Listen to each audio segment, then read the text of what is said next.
Welcome back, trainers, and we're going to be talking about Nihilego in Pokemon Go. Is it going to be good? And taking a look at a couple of duos here. So it's going to be a rock and poison.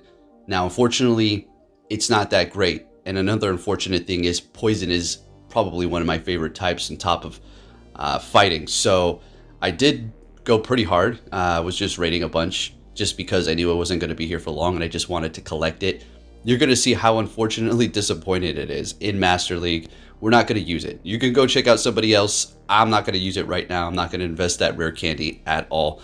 I've got other soldiers to invest in later down the line. But as far as going up against raids, it also is going to be a little bit lackluster because of the moves it did get. It can be a decent poison type attacker for fun if you want to use it in raids. And it can do something in PvP if you're going up against some fairy types, but otherwise it's not going to really be doing much for you, except for filling up your Pokedex and taking up those raid passes. Now let's go ahead and take a look at this duo here. And shout out to Pickle Rick here. This was going to be right when I woke up.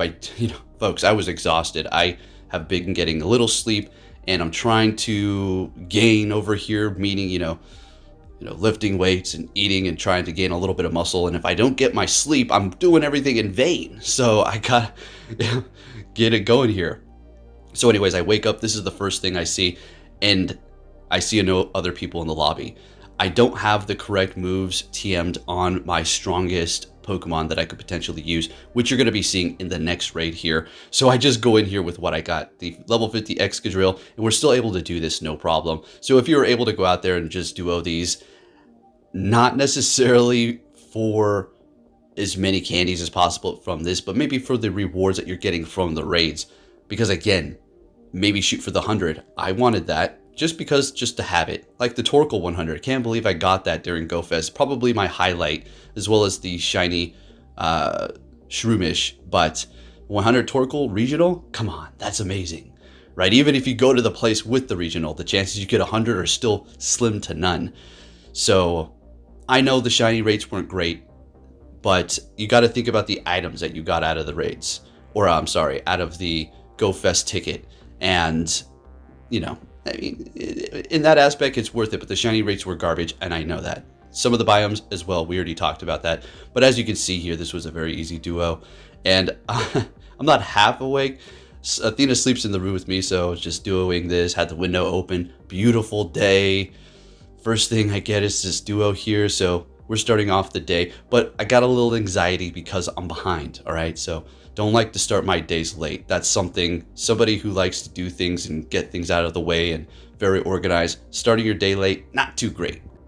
So then I realized, oh yeah, we get the rewards today. The spawns are going, so I got up at the perfect time, got the Go Plus going, and then we get these Nihilego raids. And like I said, I had 100 missed raids, so I felt bad, and now I'm not going to get invites from those people again for a while. They're probably like, yeah. So I'm accepting every single invite, brushing my teeth, taking a shower with the bag over the phone. Seriously, you look, okay? When it's your job, you just can't stop. You gotta keep going, especially when these things are so limited. Fear of missing out? Is it fear of missing out? I'm not fear of missing out. It's need to keep up. That's what my game is. Fear of missing out is for people who don't have making a living off of the game, right? I mean, for me, I just need to keep up. Simple as that. So anyways, Havoc Bandit, aka JC Pigs, he sent me one from Hawaii. So we got the Hawaii to Alaska duo. Let's go. So we got the correct moves now on our level 50 Pokemon. We got the Excadrill, Garchomp, Landorus, Rhyperior. Not a level 50 Groudon. Didn't raid nearly enough. There's no way I wouldn't have been able to even do GoFest if I did. I mean, come on.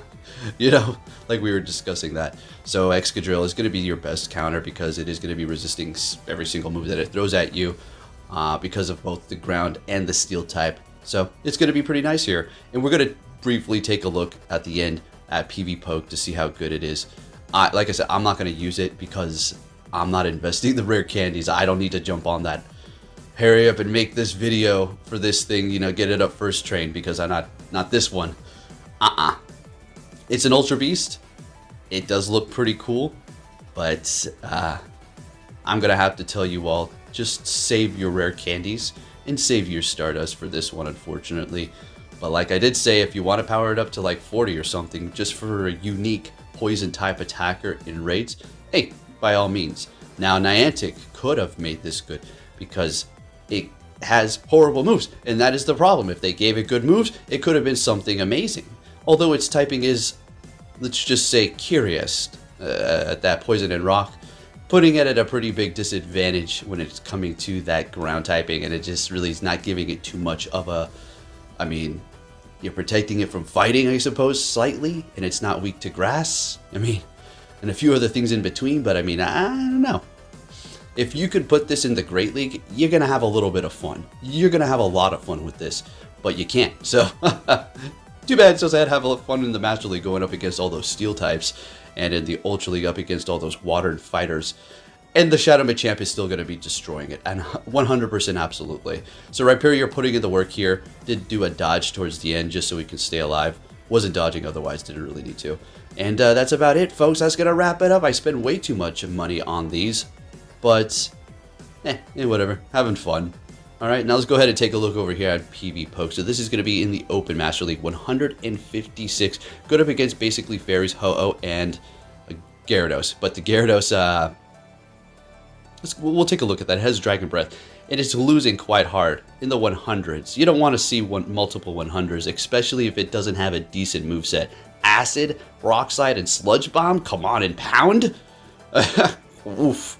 Yeah, it's going to get pounded for sure. So Gyarados has Dragon Breath. Okay. All right. That's okay. That's cute. Let's go ahead and put on a Waterfall here and see what happens to this matchup for the Ultra Beast. It ain't happening. So you go down because you're Rock. Right? So it's a bust there for your win. All right. Now, unless I'm doing something wrong, I cannot find it in the Master League Classic. So I put in Rock types. Didn't come up. Let's go ahead and take a look at all the poison types here.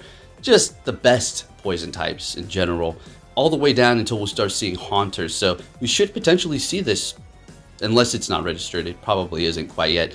Let's just go ahead and just see what we have going on here. Your other options that you could go, rather than this thing, go ahead and go to page 2, see what we got going on here.